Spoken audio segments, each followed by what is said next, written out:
How's it going? Nice to see you. Basically, what I wanted to speak about today was a pattern of my own behaviour that has been brought to my attention. Something that I didn't realise I was doing at the time, but obviously, hindsight and a little bit of self reflection has led me to understand maybe the error of my ways, but to cut myself some slack, I do feel like I was acting out of good intention, pure intention. I thought that what I was doing was best for myself and other people. Essentially, about 4 years ago, I decided that I wanted to be a life coach. So I got certified and then I went into studying inner child therapy and became certified in that. And it's something that it's really fascinating. I'm very nostalgic and I'm very connected to my younger self. So it kind of makes sense that I would go down that avenue. But the mistake, I don't mean to call it a mistake because obviously I needed that experience as well, but I had this inclination to feeling like I needed to go back and rectify all of these experiences, these negative ones that I felt had resulted in me being flawed or broken or defective in some way.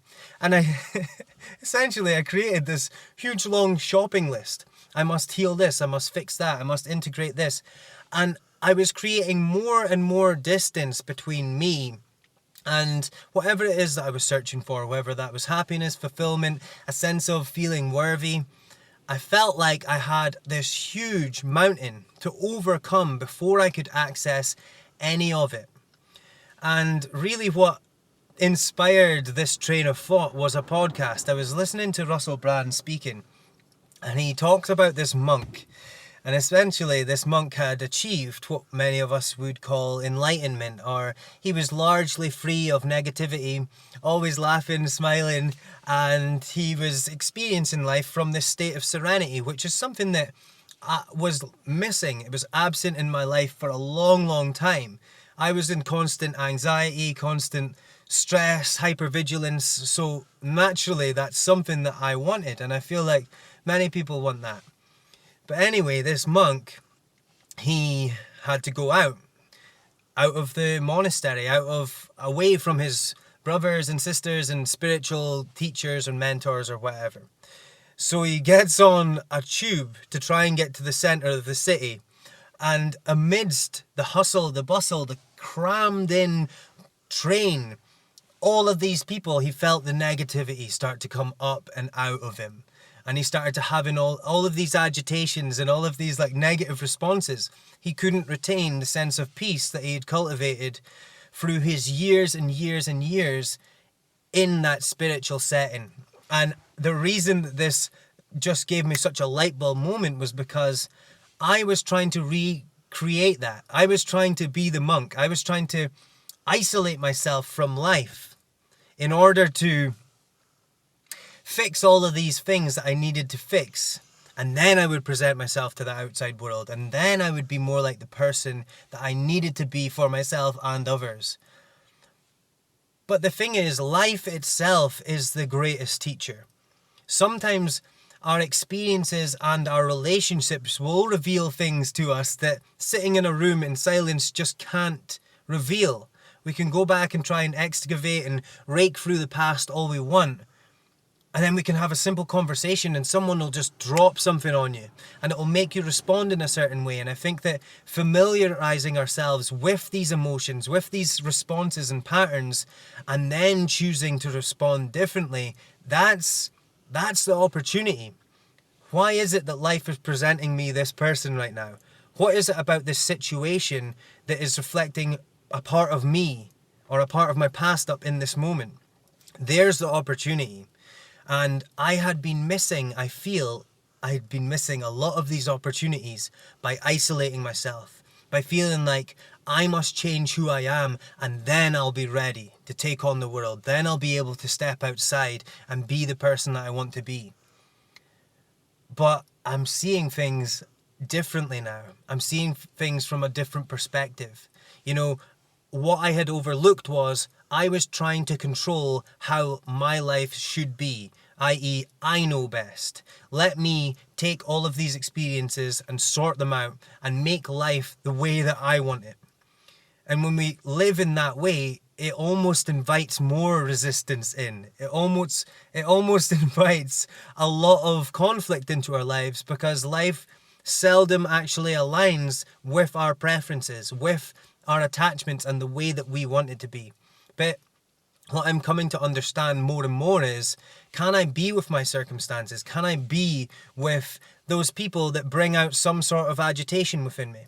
Ultimately, a lot of these people in my life are only reflecting parts of myself back to me, so I can see, the reason that I'm judging you in that way is because I heavily judge myself in the same fashion. And that is a gift. These are the gifts. And locking myself in my bedroom wasn't the answer. It wasn't the way for me to grow in the way that I hope. Even the concept of having this greater or grander idea of who I want to be. In theory, that's great. Many people will achieve excellence, striving towards that better version, having a very clear, indicated version.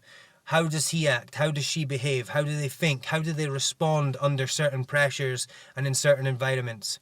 I feel like that concept is healthy for the most part, but I'm also seeing how I kind of weaponized that and used it against myself.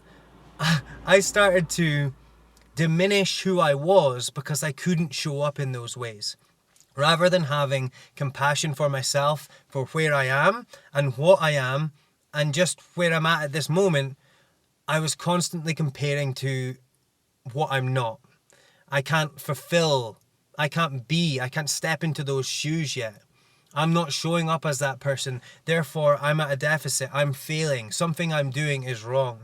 So it was just such a huge perspective shift for me, understanding that I need to be able to allow life to unfold in the ways that it's going to, and have a little bit more surrender, have a little bit more, or even just try and attain or retain that sense of grounded presence amidst challenging circumstances. I think that in itself is going to provoke so much more growth, because that's the challenge. That's one of the biggest challenges for me amidst this spiritual journey that I find myself on. I can achieve these states in silence, out in nature, undisturbed by other people. But can I hold on to that? Can I attain it or be with that even when I'm recognizing these emotions that have the capacity to pull me out of those states? Even when I feel like my old ways of being and my old patterns of behavior are coming up. I want to defend myself. I want to bite back, meet fire with fire. But ultimately, that's what keeps me trapped in those old patterns. And I can't fix those within the confines of four walls. I need to be out and experiencing things and choosing differently in those moments and trying to retain that conscious presence amidst all circumstances. So yeah, that's really what, I don't know what inspired me to just pull over the car and share that right here and right now. But that's what's been on my mind recently. And hopefully something that I've shared has resonated with you, because I know for myself, that period of my life where I felt like I needed to fix things, I needed to overcome all of these hurdles before I could actually access something that is ever present, that went on for, I would say, a good 3 or 4 years. So yeah, I would love it if something I've said has inspired you to, maybe change a perspective that isn't so healthy. But anyway, thank you so much for listening. Thanks for watching. And I really look forward to seeing you again. I wish you the very best, genuinely, sincerely. It's been great talking to you, and I look forward to seeing you again very soon. All right. Take care.